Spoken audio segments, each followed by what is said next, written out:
Om Swastiastu, Namo Buddhaya, Salam Kebajikan.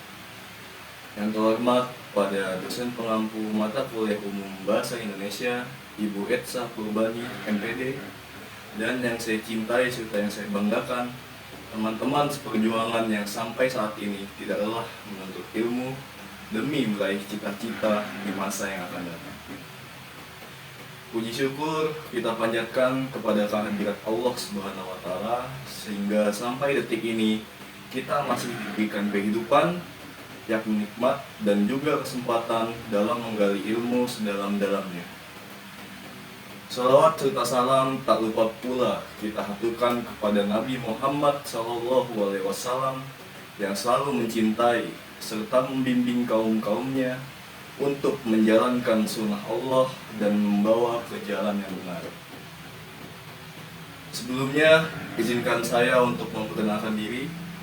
Nama saya Akbar Bayi Ramadan, usia 18 tahun, asal Kabupaten Bekasi, dan sekarang sedang menempuh pendidikan program studi Ilmu Keolahragaan Fakultas Ilmu Keolahragaan Universitas Negeri Jakarta.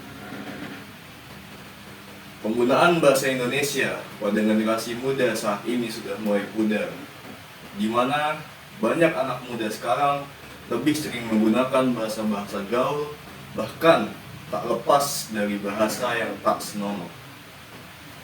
Hal tersebut bukan semata-mata muncul begitu saja, melainkan karena efek dari pengaruh globalisasi yang membuat generasi muda negara ini seakan-akan menormalisasikan perilaku mereka. Padahal, seperti yang kita ketahui teman-temanku sekalian, sejak dahulu, bahasa Indonesia merupakan bahasa persatuan yang penggagas serta pendukungnya adalah tak lain dan tak bukan merupakan pemuda itu sendiri. Peristiwa Sumpah Pemuda 28 Oktober 1928 adalah saksinya, di mana kala itu organisasi pemuda yang tersebar dari seluruh pulau yang ada di Indonesia berkumpul untuk bersatu dalam menggagas bahasa persatuan negara ketika akan merdeka, yaitu bahasa Indonesia. Tapi Mengapa semua itu sekarang justru berbanding terbalik dengan kondisi saat ini? Presiden Joko Widodo menargetkan rencana pembangunan jangka panjang, yaitu generasi emas 2045. Faktor utamanya adalah sumber daya manusia yang terbentuk dari generasi ini, para pemuda.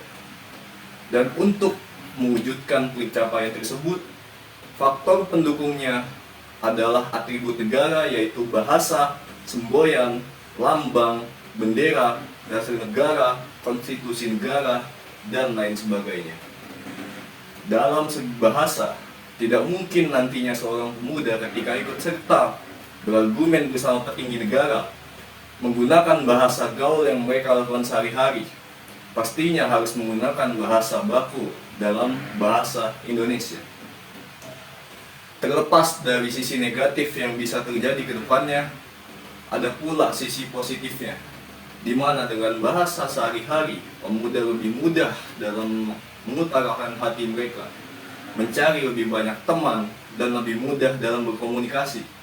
Serta dengan menggunakan bahasa sehari-hari, anak muda bisa lebih aktif lagi dalam mengajak para pemuda lainnya untuk satu suara dalam mengutarakan pendapat. Lalu apa tugas pemerintah di sini? Tugas pemerintah dan masyarakat di sini tentunya mendukung penuh apa yang dilakukan oleh para pemuda dalam berkarya. Tetapi tetap mengawasi serta memberi masukan atau saran kepada mereka agar tetap berada di jalur yang semestinya. Pemerintah juga bisa memberikan mereka sarana yang baik dan juga menarik agar semakin banyak pemuda yang mengurangi perilaku negatif dan mulai beranjak ke kegiatan positif.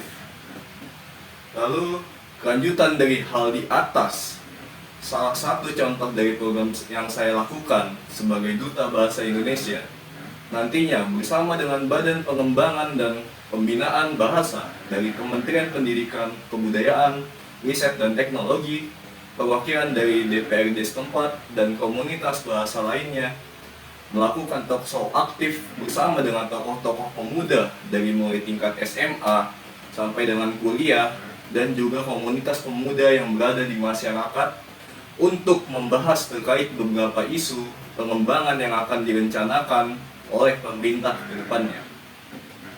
Dari situ, kita bisa memberikan wadah kepada para pemuda untuk bisa memberikan tanggapan serta saran kepada pemerintah dengan tetap menggunakan bahasa yang baik dan benar agar bisa diterima dengan baik oleh pemerintah. Mungkin demikian pemaparan dan program yang bisa saya sampaikan kepada teman-temanku sekalian. Semoga program di atas kelak bisa terlaksana dengan baik dan juga mendapat dukungan positif dari kalangan pemuda Indonesia. Lebih dan kurangnya saya mohon maaf. Tetap semangat dalam mewujudkan perubahan yang lebih baik karena pemuda adalah penerus bangsa. Salam pembaharuan. Terima kasih. Wabillahi taufiq wal hidayah. Wassalamualaikum warahmatullahi wabarakatuh.